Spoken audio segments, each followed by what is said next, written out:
வரலாற்றில் முதல் தடவையா இலங்கையில் ஒரு சம்பவம் நடந்திருக்கு. இலங்கையில் நடந்ததை விட இலங்கை குற்றப்புலனாய்வு பிரிவால வெளிநாட்டில் வைத்து இந்த சம்பவம் நிகழ்த்தப்பட்டிருக்கிறது.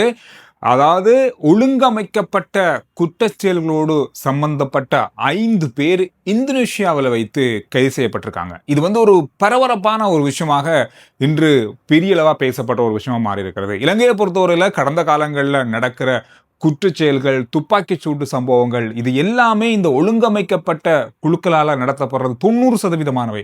இதனால ஏகப்பட்ட உயிர்கள் பலியெடுக்கப்பட்டிருக்கிறது. இந்த 2 குழுக்களுக்கும் இடையில இடம்பெற அல்லது 2-3 குழுக்களுக்கு இடையில இடம்பெற துப்பாக்கி சூடாக இருந்தாலும் அது நாட்டுக்குள்ள நடக்கிறது அப்படின்றது ஒரு அச்சுறுத்தலை ஏற்படுத்திய விஷயம்தான். எனவே இது தொடர்பான பலதரப்பட்ட விஷயங்களால ஆராயப்பட்டு இந்தோனேஷியாவில் தங்கியிருந்த 5 குற்றவாளிகள் கண்டெடுக்கப்பட்டு அவர்கள் இலங்கை குற்றப்புலனாய்வு பிரிவால கைது செய்யப்பட்டிருக்காங்க. இது ஜகார்த்தா போலீஸோட சேர்ந்து இலங்கையினுடைய குற்றப்புலனாய்வு பிரிவினர் 7 நாட்களாக அங்கு நடந்த நடவடிக்கையின் அடிப்படையில இந்த கைது நடவடிக்கை இடம்பெற்றிருக்கு.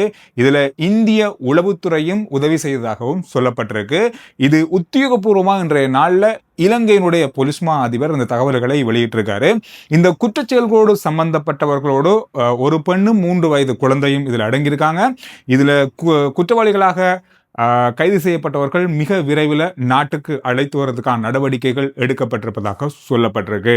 இந்த குற்றவாளிகள் கடந்த நாட்களில் இலங்கையில் நடந்த மிகப்பெரிய அளவான ஒழுங்கமைக்கப்பட்ட துப்பாக்கி சூட்டு சம்பவங்களோடு பின்னால் இருந்தவர்கள் அல்லது இவர்கள் தான் தலைமை தாங்கினார்கள் அப்படின்ற பலதரப்பட்ட விஷயங்கள் இப்பொழுது வெளிப்படுத்தப்பட ஆரம்பிக்கப்பட்டிருக்கிறது. விசாரணைகள் நாட்டுக்கு அழைத்து வரப்பட்டு நடத்தப்படும் அப்படின்ற மாதிரி சொல்லப்பட்டிருக்கு. இதுல இன்னும் ஒரு முக்கியமான விஷயம் என்னன்னு சொன்னா, இந்த குற்றச்செயல்களோடு சம்பந்தப்பட்டவர்கள் அல்லது ஒழுங்கமைக்கப்பட்ட இந்த குற்றவாளிகளோடு கடந்த காலங்களில் அரசியல் தலையீடுகள் நிறைய இருந்தது.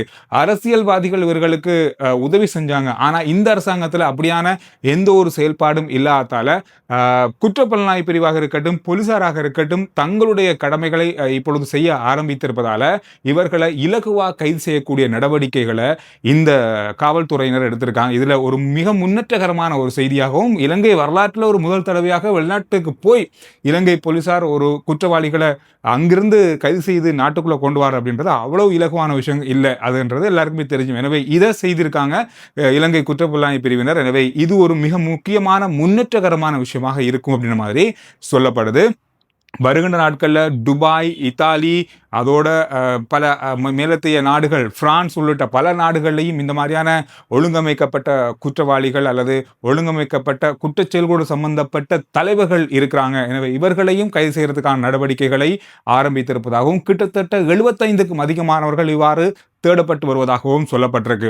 மக்கள் பாதுகாப்பு அமைச்சர் ஆனந்த விஜயபால் அவர்கள் இன்றைய நாளில் ஒரு விஷயத்தை சொல்லியிருக்காரு. இந்த குற்றவாளிகள், அதாவது ஒழுங்கமைக்கப்பட்ட குற்றச்செயல்களோடு சம்பந்தப்பட்டவர்களை விசாரிக்கிறது கண்டு தனியான ஒரு நீதிமன்றம் அமைக்கிறதுக்கான ஏற்பாடுகள் மிக விரைவில் பூர்த்தியாகும். காரணம் என்னன்னு சொன்னா, இவர்களை உடனடியாக விசாரித்து துரித கதியில இந்த வழக்குகளை முடிவுக்கு கொண்டு வந்து உடனடியாக இந்த மாதிரியான குற்றச்செயல்களோடு சம்பந்தப்பட்டவர்களுக்கு தண்டனை வழங்குவதற்காக இந்த செயற்பாடு ஆரம்பிக்கப்படும். காரணம், எல்லா வழக்குகளையும் ஒரே நீதிமன்றத்தில் கொண்டு போகும்போது இவர்கள் நீண்ட காலம் எடுக்குது இவங்களுக்கு தண்டனை வழங்குறதுக்கு. அதன் காரணமாக இவர்களை என்று விசாரிக்கிறதுக்கு கண்டே ஒரு தனியான நீதிமன்ற பகுதி ஒன்றை அமைப்பதற்கான ஏற்பாடுகள் இப்பொழுது நடந்து வருவதாக அவர் சொல்லியிருக்கார். இது ஒரு நல்ல விஷயமாக இருக்கும். காரணம் என்னன்னு சொன்னா, இப்படியே கைது செஞ்சுட்டு அவங்க வருட கணக்காக உள்ள இருப்பாங்க. அதுக்கு பிறகு ஒரு 5-6 வருஷம் போகும்போது பிணை கிடைக்கும். இந்த மாதிரியான பல விஷயங்கள் இருக்குது இதுல. எனவே இதெல்லாம் இல்லாம அவர்களை நேரடியாக கொண்டு வந்து உடனடியாக விசாரிச்சு எவ்வளவு முடியுமோ அவ்வளவு விரைவாக அவர்களுக்கு தண்டனை வழங்குறதுக்கான நடவடிக்கை எடுக்கிறதுக்காக இந்த செயல்பாடுகளை அரசாங்கம் ஆரம்பிக்கும் அப்படின்னு மாதிரி அவர் சொல்லியிருக்காரு. பலதரப்பட்ட விஷயங்கள் இதுல பேசப்படுது. இன்னும் பல விஷயங்கள் வருகின்ற நாட்களில் இது தொடர்பான தகவல்களாக வெளிவரும் அப்படின்னு சொல்லி எதிர்பார்க்கப்படுது. செப்டம்பர் மாதம் ஒரு சம்பவம் இருக்கு அப்படின்னு சொல்லலாம். சம்பவம் அல்லது கலவரம் ரெண்டுமே இருக்கும் அப்படின்ற மாதிரி எதிர்பார்க்கப்படுது. இதுக்கு காரணம் என்ன அப்படின்றது நிறைய பேருக்கு தெரியும். இருந்தாலும் வருகின்ற செப்டம்பர் மாதம் ஒரு புதிய அரசியல் சட்டம் கொண்டு வரப்படுது. இதுல பலதரப்பட்ட விஷயங்கள் இருக்க போகுது. முக்கியமான விஷயமே, கடந்த கால ஜனாதிபதிகளுடைய மிக அதிகமாக இப்பொழுது பேசப்படுகின்ற வீடுகள், அவங்களுடைய சொத்துக்கள், அரசு சொத்துக்களை அவங்க பயன்படுத்தி கொண்டிருக்காங்க. அதோடு அவங்களுக்கான செலவுகள், பாதுகாப்புகள், அதாவது அவங்களுக்கு கிடைக்கின்ற சலுகைகள் அப்படின்ற அடிப்படையில் பல சலுகைகள் இல்லாமக்கப்பட போகுது. அவங்களுடைய ஓய்வூதியத்தை தவிர மற்ற ஓய்வூதியம் கூட இல்லை அப்படின்ற மாதிரி சொல்லப்படுது. அதில் அவங்களுக்கு தங்குறதுக்கான எவ்வளவு கொடுக்கப்படும், அரசாங்கத்தால் எவ்வளவு தான் கொடுக்கப்படும், அவ்வளவுதான். இப்போ இருக்கிற லக்ஸரி வீடுகளாக இருக்கட்டும் அல்லது இப்போ இருக்கிற வாகனங்களாக இருக்கட்டும், அவங்களுக்கான பாதுகாப்பாக இருக்கட்டும், இது எல்லாமே அரசாங்கத்தினுடைய கட்டுப்பாட்டில் கொண்டு வரப்பட போகுது.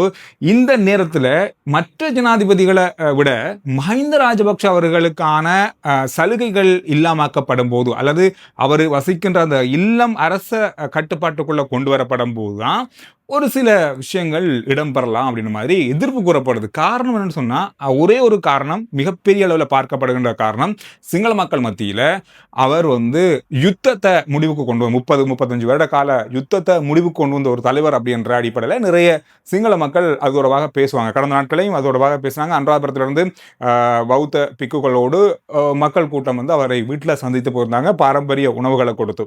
இந்த மாதிரி ஒரு சந்திப்பும் அங்கே நடந்தது.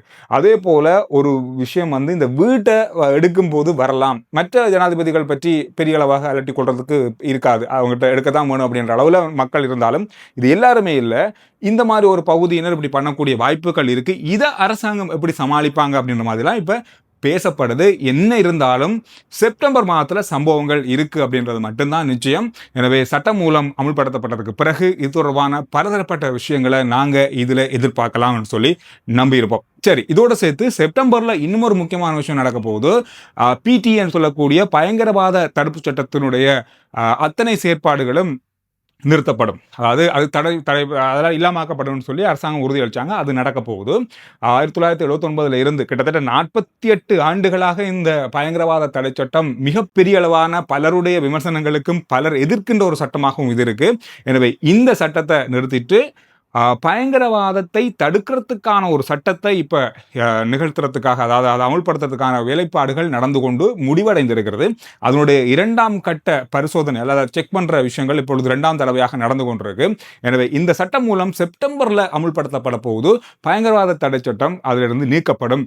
இதுக்கு பிறகு என்னென்ன விஷயங்கள் பயங்கரவாதத்தை கட்டுப்படுத்துகின்ற தொடர்பாக இந்த சட்டத்தில் புதிய சட்டத்தில் இருக்க போகுது. இந்த புதிய சட்டம் எப்படி இருக்க போகுதுன்னு சொன்னால், சர்வதேச ரீதியில் பல நாடுகள் இந்த பயங்கரவாதத்தை கட்டுப்படுத்துறதுக்கான சட்டங்கள் வச்சிருக்காங்க, அதை ஒத்ததாக இருக்கும் அப்படின்னு மாதிரி சொல்லப்படுது. பொதுவான ஒரு சட்டம், சர்வதேசத்தோடு ஒத்து போகக்கூடிய ஒரு சட்டமாக இது இருக்கும். இப்ப இருக்கிற பயங்கரவாத தடை சட்டம் அப்படி இல்லை, மிகப்பெரிய அளவான விஷயங்கள் அதுக்குள்ள இருக்கு.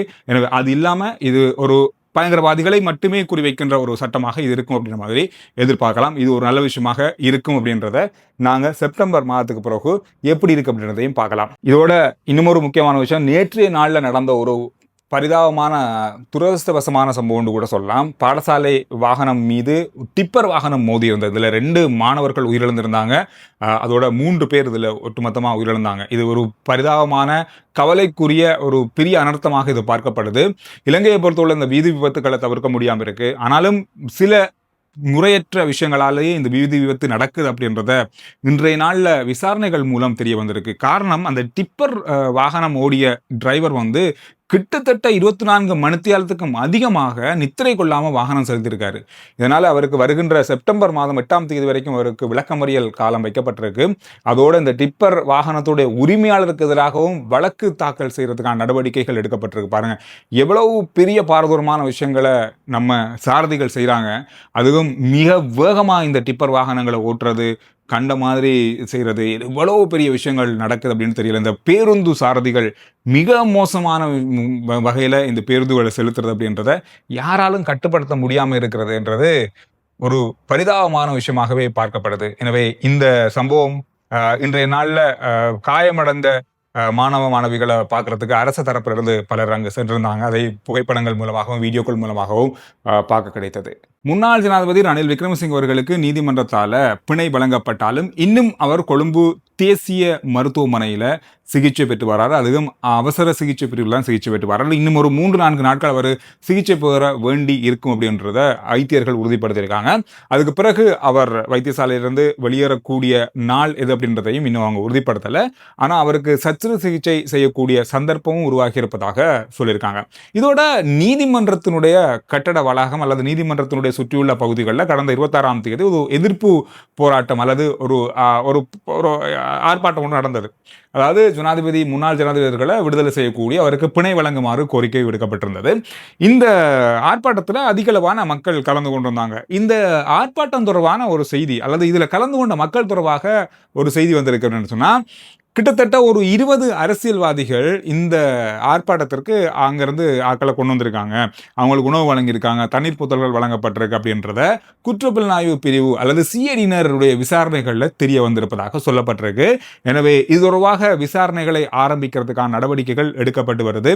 இது ஒழுங்கமைக்கப்பட்டு இந்த திட்டமிடப்பட்டு இந்த எதிர்ப்பு போராட்டம் நீதிமன்ற கட்டட பகுதி அல்லது அந்த பிரதேசத்துக்குள்ள நடத்தப்பட்டமை தொடர்பான விசாரணைகளில் தான் இந்த தகவல்கள் வெளியாகி இருக்கு. எது அப்படி இருந்தாலும் இது தொடர்பான விசாரணைகள் ஆரம்பிக்கப்பட்டு அந்த அரசியல்வாதிகள் யார் யார் அப்படின்றது வெளிக்கொண்டு வரப்படும் அதன்ற மாதிரி சொல்லப்பட்டிருக்கு. இவங்க பாராளுமன்றத்தில் இருக்கிறவங்க 90% அதோட எதிர்க்கட்சிகள் எல்லாம் சேர்ந்து இப்பொழுது ஒரு மிக முக்கியமான ஒரு கூட்டத்தை நடத்துறதுக்கான ஏற்பாடுகள் செய்து வராங்க. ஒரு சந்திப்பு இடம்பெற போகுது. இதில் பலதரப்பட்ட தீர்மானங்கள் எடுக்கப்படலாம் அப்படின்னு சொல்லி எதிர்பார்க்கப்படுது. இன்னும் ஒரு கதை அடிபடுது. முன்னாள் ஜனாதிபதி ரணில் விக்ரமசிங்கே அவர்கள் தேசிய பட்டியல் மூலமாக பாராளுமன்றத்துக்கு நுழைவதற்கான ஏற்பாடுகளும் நடந்து வருவதாக சொல்லப்பட்டிருக்கு. சிலிண்டர் சின்னத்தில் ஒரு வேட்பாளர் வெற்றி பெற்றிருந்தாங்க. அதோட தேசிய பட்டியல் மூலமான ஒரு வேட்பாளர் 2 பேர் அங்கே இருக்காங்க. எனவே இதில் யாராவது ஒருத்தர் ராஜினாமா பண்ணிட்டு இந்த இடத்தை ரணில் விக்ரமசிங்கே அவர்களுக்கு கொடுக்க வாய்ப்பு இருப்பதாக எதிர்ப்பு கூறப்படுது. பல சிங்கள ஊடகங்கள் இது தொடர்பான செய்திகளை இன்றைய நாளில் வெளியிட்டிருந்தாங்க. இது ஒரு முக்கியமான விஷயமாக பார்க்கப்படுது.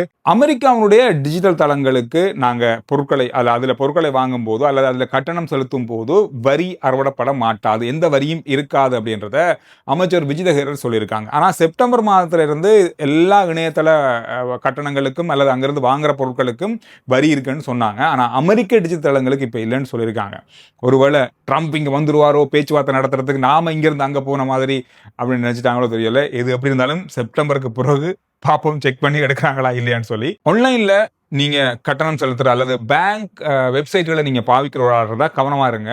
காரணம் என்னன்னு சொன்னா, இப்போ ஒரு பேங்க் இருக்கு, சம்பத்தோ பிஓசியோ ஹெச்என்பிஓ இருக்குல்ல, அந்த மாதிரியே ஒரு வெப்சைட் இருக்கும். அந்த மாதிரியே எழுத்துக்களுக்கு நாங்கள் யூஆர்எல் பார்க்க மாட்டோம். அந்த லோகோ பார்ப்போம், அந்த பேனரை பார்ப்போம், எல்லாத்தையும் பார்த்துட்டு எங்களோட அக்கௌண்ட்கள் எங்களோட பாஸ்வேர்ட் யூசர்னெல்லாம் அங்கே போய் என்டர் பண்ணுவோம். தயவு செய்து உத்தியோகபூர்வமான இணையதளம், பேங்க் உத்தியோகபூர்வமான இணையதளங்களை பார்த்து நீங்கள் லொகிங் பண்ணுங்க. இது மிகப்பெரிய அளவான இன்னும் ஒரு வித்தியாசமான மோசடியாக அது நடந்து கொண்டிருக்கு. வலு கவனமாக இருங்க இந்த விஷயத்தில். கடந்த கிழமை மதுரையில் நடந்த கூட்டம் ஒன்று நடிகர் அரசியல்வாதி விஜய் அவர்கள் ஒரு விஷயத்த சொல்லியிருந்தாரு. கச்சதீபம் மட்டும் எங்களுக்கு மூட்டுக்கிடுங்க அப்படின்னு மாதிரி. இதுக்கு அரசாங்கம் பதில் வழங்கியிருந்தாங்க. நேற்றைய நாளில் அமைச்சர் விஜயதஹேரர் சொல்லியிருந்தாரு, விஜய் சொல்றதை கணக்கெடுக்க தேவையில்லை, கச்சதீவு எப்போவுமே இலங்கைக்கு தான், அது எப்போவுமே இலங்கைக்கு தான், அதில் எந்த மாற்றமும் இல்லை, இது ஒரு சாதாரணமான அரசியல் பேச்சாகவே இருக்கு அப்படின்னு மாதிரி அவர் பேசி முடிச்சிட்டாரு. எல்லா அரசியல்வாதிகள் மாதிரியுமே விஜய் இதை பேசியிருப்பது தான் அவருக்கு எதிரான விமர்சனங்கள் இலங்கையிலிருந்து பெருசாக வந்திருக்கு. எனவே இந்த விஷயங்கள் தான் நாளில் பார்க்கப்பட்ட மிக மிக முக்கியமான செய்திகள். RJ Chandru report YouTube channel, Facebook page, WhatsApp channel, எல்லாத்தையும் போல பண்ணுங்க. அடுத்த வீடியோவில் நான் உங்களை சந்திக்கிறேன்.